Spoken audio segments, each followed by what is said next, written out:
네, 오늘은 에스겔 19장 묵상하도록 하겠습니다. 에스겔 19장은 1절에서부터 14절 말씀입니다. 한 장으로 오늘 하루 묵상하게 될 텐데요. 분량은 작지만은 이 속에 들어있는 이스라엘의 운명, 우리의 삶의 모습, 그리고 우리의 특징, 그리고 우리의 정체성, 우리가 어떻게 구별된 이런 것들을 오늘 말씀하고 있습니다. 어떤 것 하나 부족한 게 없고 어떤 거 하나 쓸모없는 성경 구절은 없지만 오늘 말씀은 특별히 우리의 삶 속에서 추구하고 있는 것과 매우 흡사한 추구하고 있는 것을 반성해 보는 그런 좋은 말씀이라고 생각이 되어집니다. 우선 첫 번째로 두 가지 예화를 들어서 이스라엘을 설명하고 있습니다. 1절부터 9절까지는 이스라엘을 음이라고 표현을 합니다. 음이가 무슨 말이냐? 여성으로 표현한다 그 말입니다. 이스라엘을 원래 이스라엘의 신앙은 이스라엘의 그리스도인의 신앙은 완전 피동적이기 때문에 다시 말해서 능동적인 남편으로 묘사하기 보다는 아내로 묘사하는 경우가 훨씬 많이 있고 대부분 딸 그리고 아내, 신부 그리고 오늘 나온 것처럼 어머니에 대해서 이야기를 합니다. 이것은 자기 스스로 무언가를 해야 되겠다는 것이 아니라 복종하고 순종하는 모습을 그리는 것인데 그게 기독교인의 기본 바탕이라는 것을 사실을 알아야 합니다. 내가 뭘 해야 됩니까 하고 하나님께 묻는 것이 아니라 하나님 감사합니다. 너무 즐겁습니다. 은혜에 감격합니다. 이런 단어가 기독교에 합당한 단어라고 말할 수 있습니다. 그래서 늘 어려운 일이 있을 때마다 기도하고 어떻게 해 주십시오라고 기도하고 또 어려운 일을 당하면서도 속으로는 하나님께 감사하고 또 그렇게 기쁘지도 않는데 막 감격하고 이런 것이 하나님의 뜻, 삶뜻이 되는 거죠. 우리에게 바라는 삶뜻. 우리가 뭘 해야 되느냐 하는 액티브한 것은 하나님의 뜻이 될 수 없습니다.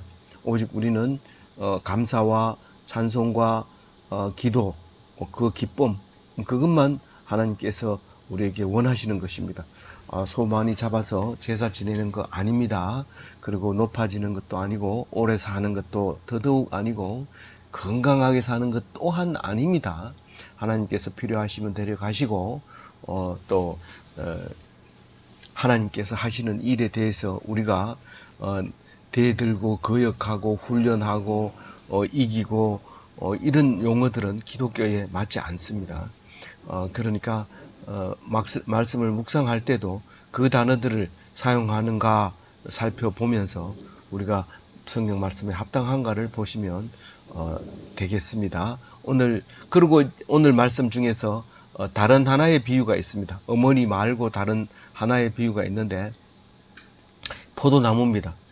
포도나무는 제목으로도 쓸 수 없고 멋있게 생기지도 않았고 땔감으로도 그렇게 화력이 좋지도 않고 그렇지만 이 포도나무의 자부심은 대단합니다. 70명의 기드온 자녀가 다 죽는데 포도나무 하나가 살아남습니다.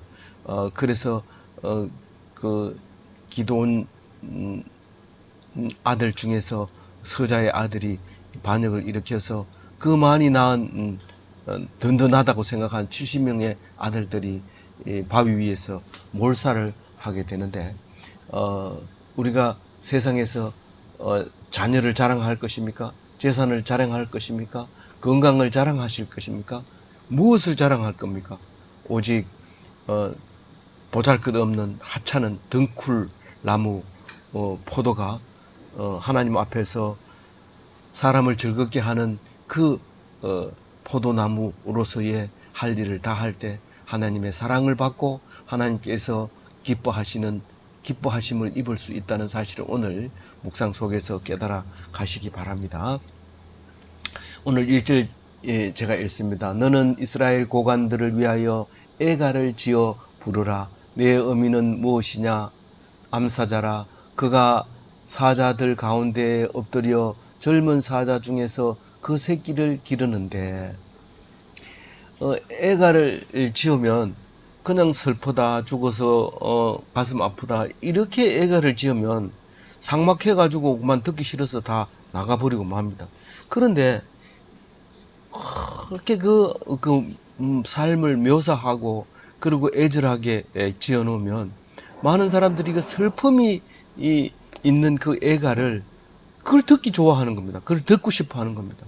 더 들려달라고 얘기를 합니다. 그래서 오늘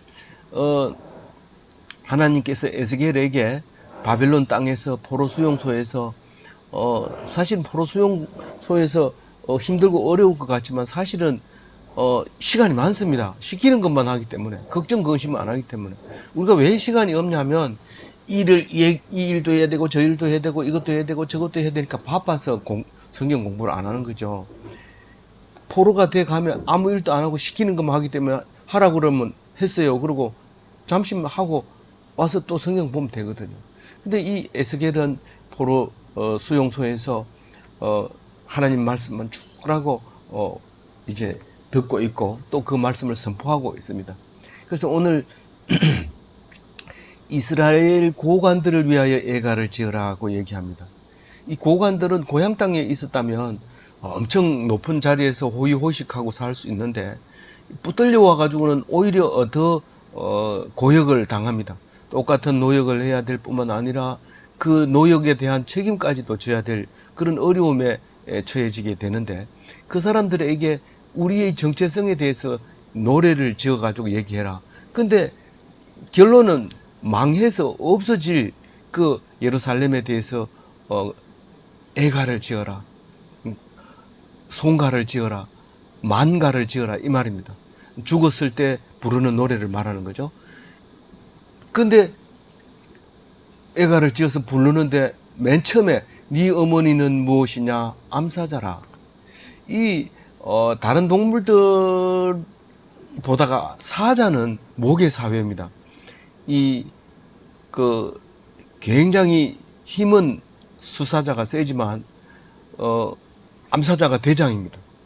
그래서 사냥도 암사자가 해놓으면 수사자가 먹고 이렇게 하는 그 동물의 왕국을 보면 있는데, 오늘 이 에스겔서를 보면 그 비유를 어머니에게 얘기합니다. 네 어머니는 이스라엘 백성을 모태를 얘기하고 있는 거죠. 그래서 그 암사자 어머니가 사자들 가운데에서 젊은 사자 중 가운데 엎드려 젊은 사자 중에서 그 새끼를 기르는데, 이제 이거를 보면 이제 라이온 킹 영화 생각이 나죠. 이 라이온 킹은 젊은 사자 중에서 이제 대장을 말하는데 그 얘기를 지금 2절에 하고 있는 거죠. 그 새끼 하나를 키우며 젊은 사자가 되어 먹이 물어 뜯기를 배워 사람을 삼키매. 이 사자가 크면 물어 뜯기를 잘하면 이제 킹이 되는 거죠. 왕이 되는 거지만은 여기서 이제 3절에 애가를 부를 때 이게 한번 이 말을 해놓으면 다 알아듣지만은 제가 이제 설명을 드리는 거죠. 하나가 있어요. 킹은 하나예요. 그리고 젊어요. 힘이 세요. 그리고 활기 높아요. 근데 그 엄마가 길러줘요. 그 킹을 세워줌고 잘 물어 뜯는 자에게 지명을 하죠. 그 한 사람은 그 한 사자를. 그러면 그게 이제 사냥을 해서 와가지고 먹이를 줘야 돼요. 근데 3절에 보면 갑자기 사자가 사람을 삼켰다라고 얘기를 합니다. 근데 이 비유로 볼 때 이 사람이 이스라엘 백성인지 아니면 바벨론 사람인지 아니면 이집트 사람인지 그건 알 수 없어요. 분명히 이 정의와 공의가 없는 짓을 한 거예요. 이 왕이 왕이 공의도 없고 정의도 없는 짓을 한 게 분명한 그 얘기를 지금 사람을 삼켰다고 얘기를 해요. 근데 그 결과 어떤 일이 있었냐면 이방이 듣고 함정으로 그를 잡아 갈고리로 깨어 끌고 애굽 땅으로 간지라. 이거는 당연히 바벨론 느부갓네살이 이 이스라엘 왕을 젊은 왕을 코에 끼어가지고 가는 것을 이야기하고 있죠. 그럼 이 마지막으로 네 사람 중에 누구냐? 마지막 네 사람 3개월씩 왕 했는 젊은 사자 둘, 그 다음에 11년씩 했는 젊은 사자 둘. 그래서 네 사람이 그 머깃도 전쟁을 끝내고 네 사람의 왕이 등장하는데 여기서 코에 끼어가지고 끌려간 것은 첫 번째 왕, 그러니까 네 사람 중에 첫 번째 여호아하스, 그 요시아의 네 번째 아들을 떠올릴 수 있죠. 근데 이 사람들은 이 사람은 이집트로 끌려갑니다. 왜냐하면 요아스가 아마겟돈 전쟁에서 죽자마자 백성들이 기다렸다가 요아스가 죽은 것을 알고 바로 넷째 아들, 만만한 넷째 아들 여호아하스를 왕으로 세웠는데 이집트가 퇴진하면서 이집트로 돌아가면서 그 느보 그 바로 왕이 그 여호아하스를 닌 뭐야? 그러면서 데리고 가버리죠. 그럼 3개월 통치하고 이집트로 끌려가는 얘기입니다. 지금 이방이 듣고 함정으로 그를 잡아 갈고리를 끼어 끌고 애굽 땅으로 간지라. 요거는 전체적인 맥락으로 보면 부드럽지는 않지만 애굽으로 그렇게 끌려가게 되었다는 것으로 지금 이 비유를 들어서 말하고 있는 거죠. 그런데 5절에 보면 암사자가 기다리다가 소망이 끊어진 줄 알고 그 새끼 하나를 또 골라 젊은 사자로 키웠더니, 이것은 지금 연결이 되지 않죠. 그래 이게 끌려가고 여호야김을 이제 그 자리에 세우죠. 근데 여호야김이 또 바벨론 왕에 의해서 암살당하죠. 그리고 이제 4개월짜리 왕을 세우는데 그 아들을 여호야김의 아들 여호야긴을 세웁니다. 세웠는데 그 백성들이 세우죠. 세우니까 느부갓네살이 와서 바벨론 느부갓네살이 와서 자기가 강제로 끌고 간 게 아니라 여호야긴이 자수 스스로 나와서 느부갓네살을 환영합니다. 그래서 그걸 데리고 이제 바벨론을 끌고 가고 그 뒤에 마지막 왕 이제 시드기야를 세워놓고 가죠. 근데 시드기야도 나중에 이제 바벨론 왕에 의해서 이제 처형당하고 이집트로 끌려간 짐승처럼 코에 끼어가지고 철사 끼어가지고 가게 되는데, 지금 그 얘기 전체를 그냥 비유를 들어서 에스겔에게 말하는데 그 모습을 그리면서 읽으면 되죠.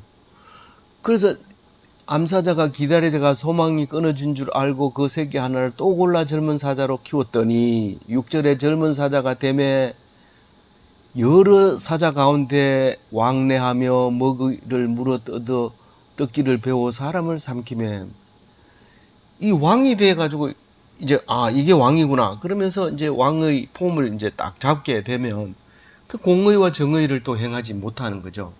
이 원래 공의와 정의는 하나님이 시켜준 대로 하기 때문에 이 왕의 통치를 하면 안 되고 다윗처럼 하나님이 통치하는 심부름꾼으로서, 다만 땅 위에 하나님이 안 보이니까 다윗을 왕으로 부르는 것 뿐이지 사실 다윗의 왕도 하나님이고 사람들 전체도 결국은 신정 정치를 했어야 하는 게 이스라엘의 본질입니다. 그러나 눈에 보이지 않는 하나님을 배제하다 보니까 다윗 왕, 솔로몬 왕, 그 다음에 남북 열왕들이 이제 있게 되는데, 이 물어뜯기를 배운 이 왕이 결국은 사람을 물어뜯는 거예요. 라이온 킹이,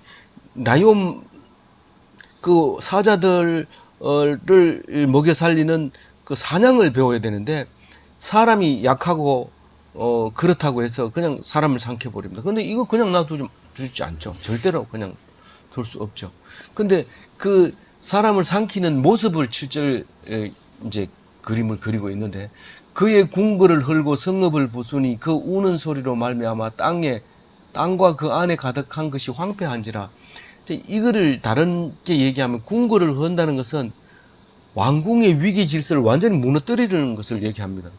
왕궁에는 하녀가 있고 시녀가 있고 또 이 고관들이 있고, 그게 그냥 아무 말 안 하고 조용하게 있어도 그게 돌아가는 게 궁궐입니다. 근데 자기가 나와가지고 다 일일이 간섭하고 막 그렇게 하는 거예요. 위계 질서가 없고 자기 혼자밖에 없는 거죠.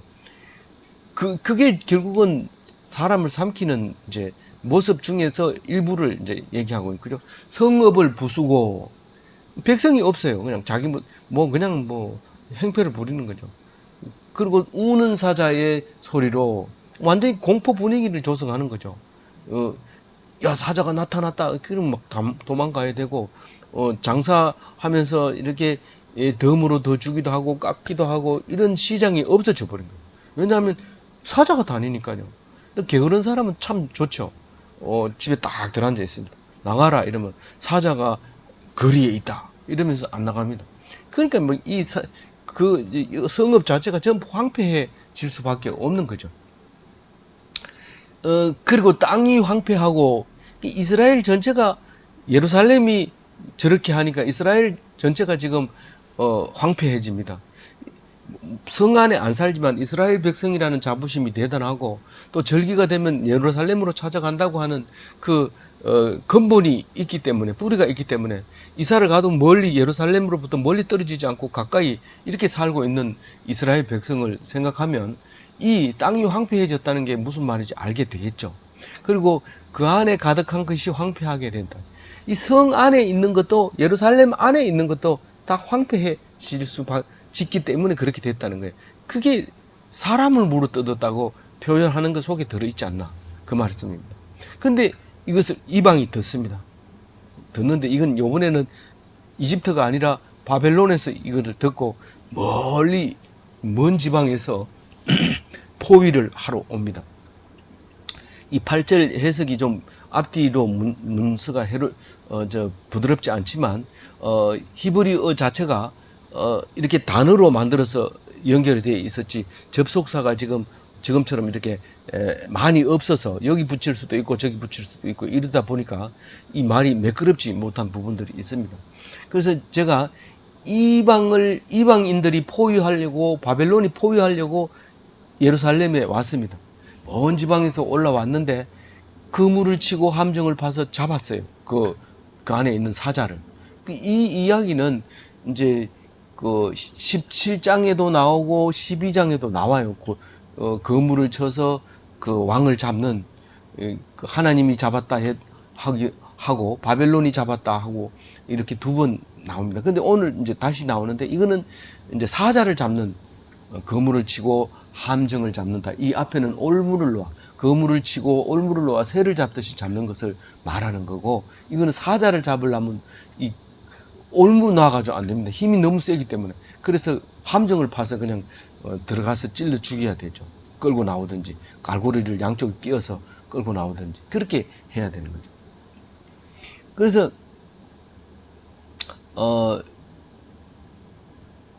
구절에 보면, 우리에 넣고 갈고리를 끼어 끌고 바벨론 왕에게 이르렀나니 그를 옥에 가두고 그 소리가 다시 이스라엘 산에 들리지 아니하게 하려 함이라. 이 이야기 이걸로 끝납니다. 그러니까 어머니가 엄마 사자가 새끼 사자를 길렀는데, 이 새끼 사자는 결국은 사람을 물어뜯는 바람에 바벨론이 와서 잡아서 갈고리를 끼워서 옥에 가둬서 이스라엘 땅에는 사자가 없도록 이렇게 만들어 버린 것을 이야기의 망가의 끝입니다. 그 사자에 비유한 망가는 이제 끝납니다. 이걸로 가지고 울지요. 이 소리 들으면 슬퍼지요. 이스라엘 땅에는 라이온 킹이 없다. 누가 우리를 다스릴 건가? 아름다운 이쁜 그 만화 영화에도 보면 라이온킹 얼마나 예쁩니까? 그렇게 그것이 없어서 슬프다 하는 것의 이야기가 9절 얘기입니다. 이 10절부터 이야기도 슬픈 이야기로 끝납니다. 그게 애가입니다. 뭐 다른 성경처럼 끝에 가가지고 씨를 남겨뒀다 뭐 이런 이야기는 없습니다. 그냥 슬픈 걸로 오늘 이야기는 끝납니다. 10절에 보면 내 피의 어머니는 물가에 심겨진 포도나무 같아서 물이 많음으로 열매가 많고 가지가 무성하며, 이 문장으로 보면 뭐 과학책이나 무슨 뭐 역사책이나 다른 어떤 책에도 쓸 수 없는 말을 하죠. 내 피의 어머니는 물가에 심겨진 포도나무 같아서, 이 혈적으로 보면 너희들은 원래 성질이 포도나무 같다 이런 말이죠.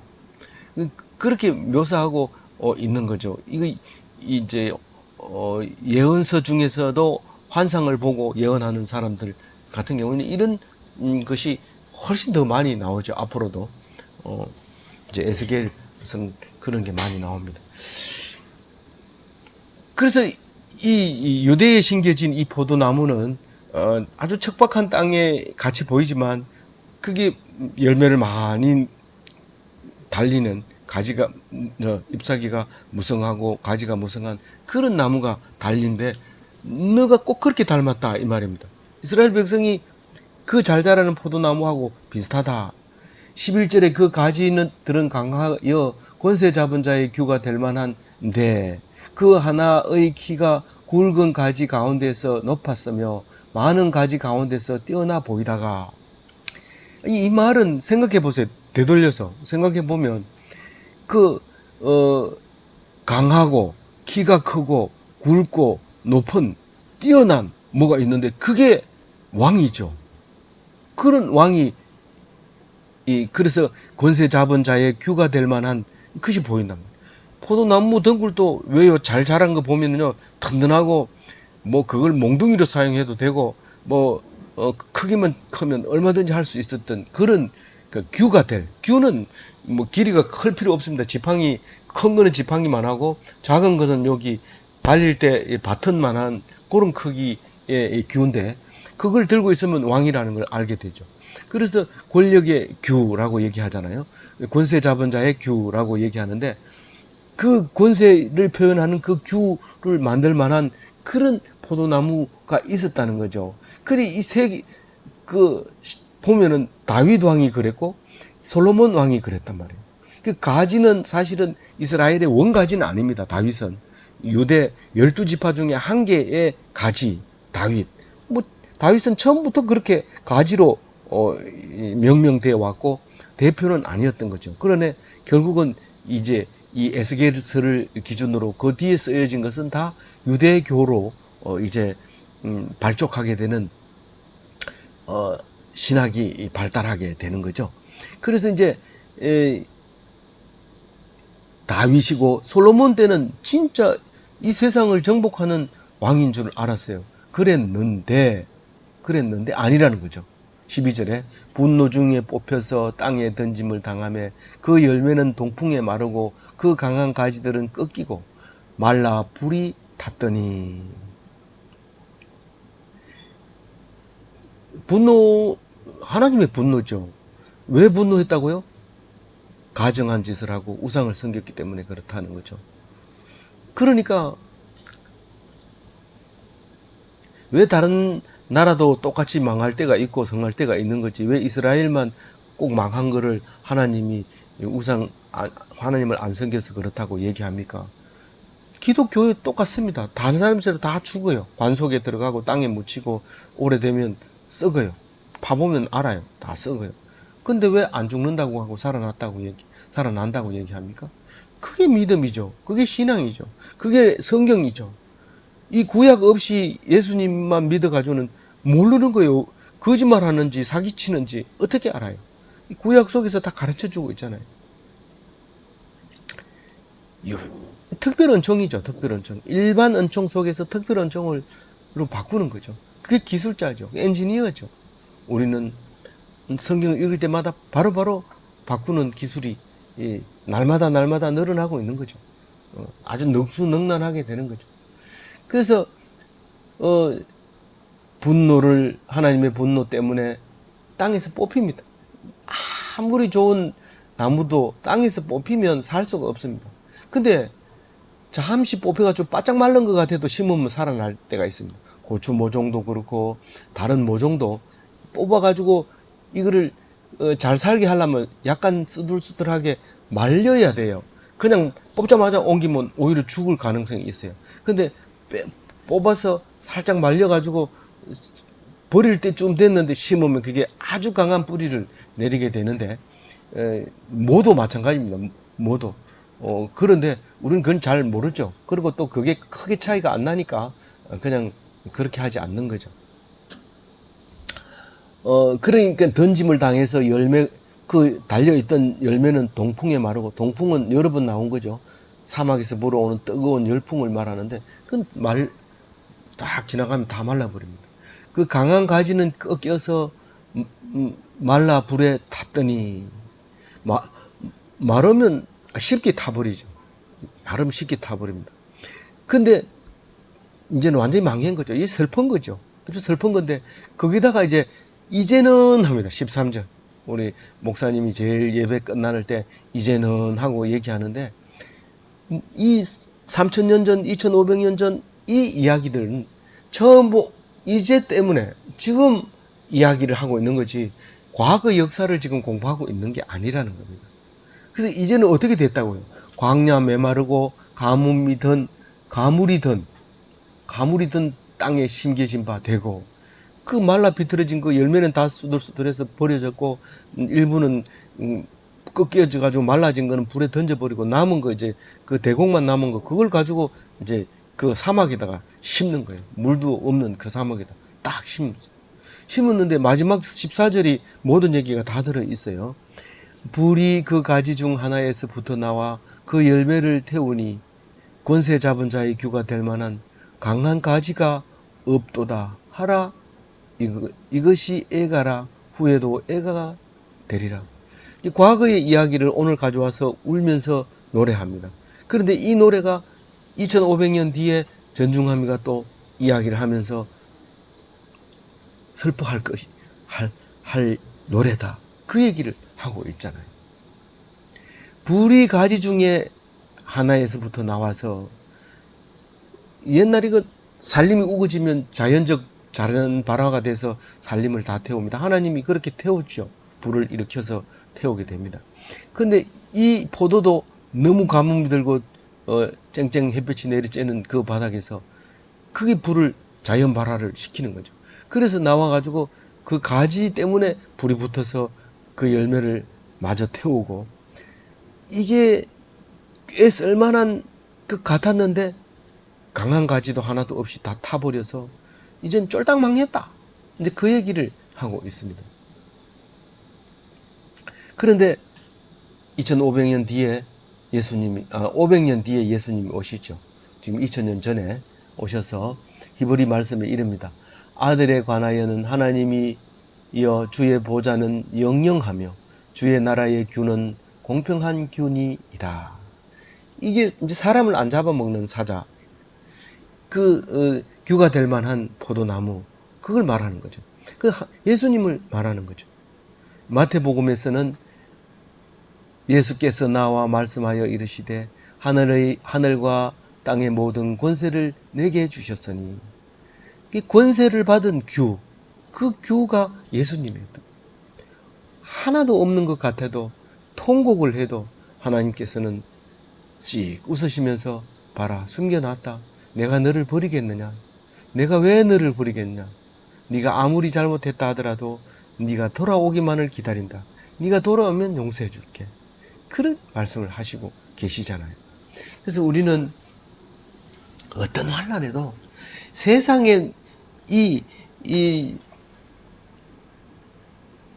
시공간에서 어떤 일이 나도 우리는 기뻐하고 감사할 수 있습니다.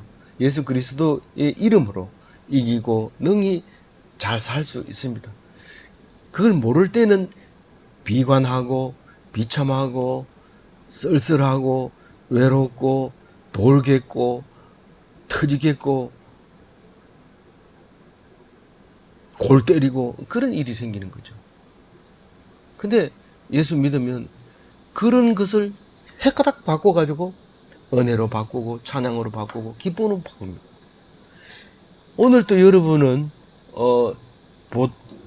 일반 은총을 특별 은총으로 바꾸는 놀라운 기술자로 살아서 풍성한 삶이 되는 오늘 하루가 되기를 주님의 이름으로 축원드립니다.